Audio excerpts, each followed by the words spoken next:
করছে আসলে কি সিদ্ধান্ত হয়েছে যে 12 দলীয় জোটে কি ইসলামী আন্দোলন থাকছে নাকি একা নির্বাচন করছে, এমন প্রশ্ন কিন্তু সারা বাংলাদেশে। এই মুহূর্তে আমরা রয়েছি শাইখ নেসার আহমদ আর নাসিরি এর গাড়িতে রয়েছি, সেখান থেকে আপনাদেরকে দেখাবার চেষ্টা করছি আসলে কি সিদ্ধান্ত হয়েছে।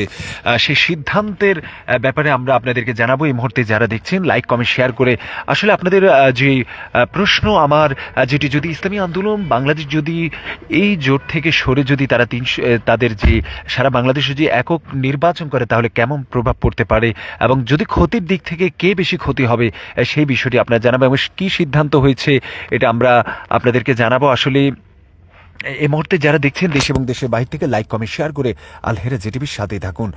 কেমন আছেন হযরত? আলহামদুলিল্লাহ ভালো আছি, আপনি কেমন আছেন? আলহামদুলিল্লাহ, আপনি তো দেশ দুনিয়ায় পুরোই কাঁপিয়ে দিচ্ছেন, বিশেষ করে আপনার যে আসনে আপনার প্রতিদ্বন্দ্বিতা আমরা দেখছি বাংলাদেশের দুজন, একজন হলো জুনায়েদ আল হাবিব, অন্যদিকে হলো রুমিন ফারহানা। তো সেখানে আপনি লড়ছেন এবং আজকে কি সিদ্ধান্ত সেটি আমরা একটু পরে শুনবো, কিন্তু আপনার সেখানে মাঠের পরিস্থিতি কি সেই ব্যাপারে আমরা জানি। মাঠের পরিস্থিতি অনেক ভালো, আলহামদুলিল্লাহ অনেক ভালো। কারণ আমি তো আমার মাধ্যমে বাংলাদেশ, বিশেষ করে আমার আসনের ছেলেরা প্রতি বছর বিশ্ব চ্যাম্পিয়ন হয়, আমার মাধ্যমে বাংলাদেশ বিশ্ব চ্যাম্পিয়ন হয় আলহামদুলিল্লাহ। তো মানুষ তো ভালো মানুষকে ভোট দিবে এবার। এই 24-এর যেই আন্দোলনের পরবর্তী সময়টা যাচ্ছে, এখন মানুষ তো এখন নতুন নতুন দল দেখতে চায়, বিশেষ করে ভালো মানুষকে মানুষ ভোট দিবে।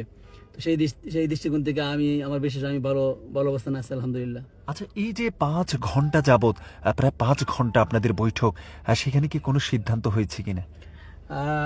সিদ্ধান্ত আসলে আমরা সবাইকে আমরা জানাতে পারবো 2-1 দিনের ভিতরে ইনশাল্লাহ আমরা জানাবো। কি সিদ্ধান্ত হয়েছে? সিদ্ধান্ত আমরা আজকে তো মিটিং হয়েছে, মিটিংয়ে বিভিন্ন আলোচনা হয়েছে, ইনশাআল্লাহ 2-1 দিনের ভিতরে আমরা চূড়ান্ত সিদ্ধান্ত ইনশাআল্লাহ আপনাদেরকে জানাবো ইনশাআল্লাহ। দর্শক, এখানে আমরা কিন্তু দেখতে পাচ্ছি সকল এমপি প্রার্থীরা কিন্তু এখানে গাড়িগুলো দেখতে পাচ্ছেন পুরো বাংলাদেশ থেকে ইসলামী আন্দোলনের যে প্রার্থীরা এবং কেন্দ্রীয় কমিটি যারা তারা রয়েছেন এবং এখানে রয়েছেন ইসলামী আন্দোলন বাংলাদেশের আমির মুফতি সৈয়দ মোহাম্মদ রেজাউল করিম পীর সাহেব চরমনাই। তিনি কিন্তু আমরা এই মুহূর্তে দেখতে পাচ্ছি যে এখানে আমরা আপনাদেরকে একটু দেখাই যদি এখানে সকল প্রার্থীরা রয়েছেন। আসলে এখনো পর্যন্ত কোনো সিদ্ধান্ত যে ভিতরে কিন্তু মতামত নেওয়া হয়েছে, আসলে এখনো পর্যন্ত কোনো সিদ্ধান্ত কিন্তু নেওয়া হয়নি আসলে কি জোটে থাকবে কিনা। দর্শক, এই মুহূর্তে যারা দেখছেন লাইক কমেন্ট শেয়ার করে আপনাদের মূল্যবান যে অভিব্যক্তি সেটি কিন্তু বলতে পারেন যে আসলে যদি জোট থেকে যদি যে প্রথম কিন্তু এই জোটের যেটি আমাদের কাছে তথ্য এসেছে, ইসলামী আন্দোলন বাংলাদেশের আমির মুফতি সৈয়দ মোহাম্মদ রেজাউল করিম পীর সাহেব তিনি কিন্তু প্রথমে 1 বাক্স যে ভোট সেটির জন্য কিন্তু ডাক দিয়েছেন। আজ কিন্তু সেখান থেকে কয়েকদিন যাবৎ কিন্তু আমরা দেখছি যে ফেসবুক কিংবা অনলাইন দুনিয়ায় কাদা ছোড়াছুড়ি, সেখান থেকে যে সিদ্ধান্ত যে ইসলামী আন্দোলন, অনেকে বলছে যে ইসলামী আন্দোলন বাংলাদেশ একাই নির্বাচন করবে, কিন্তু এটি দলীয় এখনো কোনো সিদ্ধান্ত আসেনি। তো আমরা জানতে চাই আপনারা যারা দেখছেন আপনারা কি চান, যে ইসলামী দলগুলো ঐক্য হয়ে ভোট করুক নাকি ভিন্ন? আপনাদের মূল্যবান কমেন্টগুলো চাই। আর আমাদের স্ক্রিনে যাকে দেখতে পাচ্ছেন বাংলাদেশের সুনামধন্য যারা বিশ্বের বুকে বাংলাদেশকে উজ্জ্বল করে রাখেন হাফিজে কোরআনদের ওস্তাদ শাইখ নেসার আহমদ আর নাসিরি, এই মুহূর্তে সরাসরি আপনাদেরকে দেখাবার চেষ্টা করছি। আল হেরা জেটিভি, লাইক কমেন্ট শেয়ার করে আল হেরা জেটিভির সাথেই থাকুন। দর্শক, আপনাদের কমেন্ট করে জানাতে পারেন আসলে এই জোট যদি ভেঙে যায় তাহলে সবচেয়ে কার বেশি ক্ষতি হবে, কি চরমনাই না জামায়াত?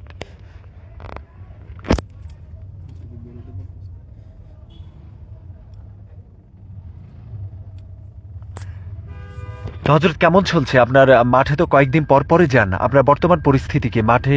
আলহামদুলিল্লাহ পরিস্থিতি অনেক ভালো। দেখেন না, হাজার হাজার মানুষ চলে আসছে আলহামদুলিল্লাহ, রাজশাহী, খুলনা, বরিশাল, চট্টগ্রাম সব জায়গা থেকে আলহামদুলিল্লাহ ভালো কিছু হবে ইনশাআল্লাহ।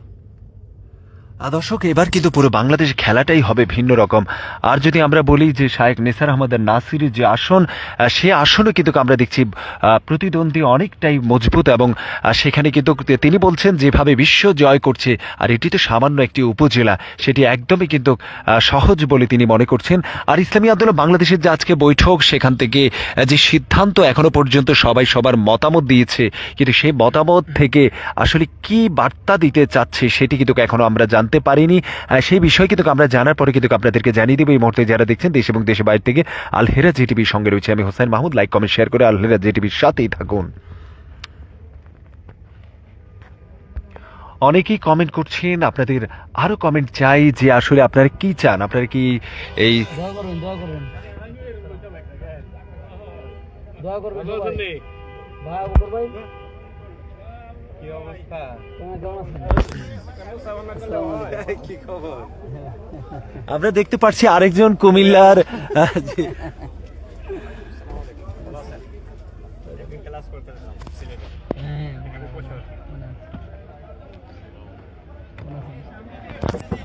একেবারে ধরনা গেলি গা দর্শিত। ক্লাস করে গেলাম। আসসালামু আলাইকুম দোয়া আসসালামু আলাইকুম আরে ভাই মুসাফা করে করেন সাইকেল গাড়ি যাবে পিছে দাঁড়াই রয়েছে উঠে দেখতে হবে সামনে জ্যাম জ্যাম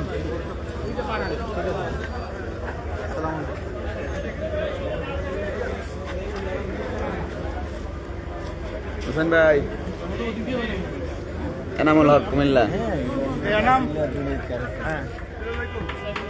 আচ্ছা বিলাল ভাই দোয়া।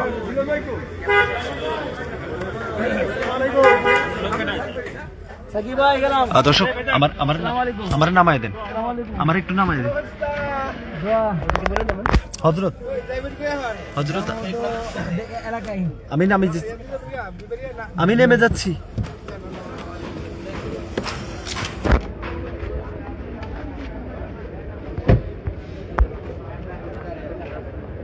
আমি চলে যাচ্ছি।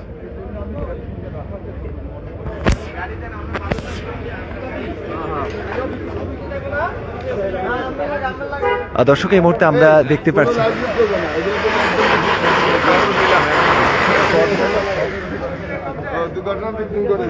দর্শক এই মুহূর্তে আপনারা দেখতে পাচ্ছেন স্ক্রিনে নোয়াখালী 1-এর এমপি প্রার্থী এবং বেগমগঞ্জ নোয়াখালী যে বেগমগঞ্জ আসন থেকে নির্বাচন করবেন নুরুদ্দিন আমানতপুরে। আজকে যে সিদ্ধান্ত হয়েছে আসলে মতামত নিয়েছে, কিন্তু এখনো পর্যন্ত কোনো সিদ্ধান্ত কিন্তু জানাননি। সেটি কিন্তু আমরা আপনাদেরকে দেখাবার চেষ্টা করছি। আপনারা দেখতে পাচ্ছেন নোয়াখালী 1-এর এমপি পদপ্রার্থী জহিরুল ইসলাম।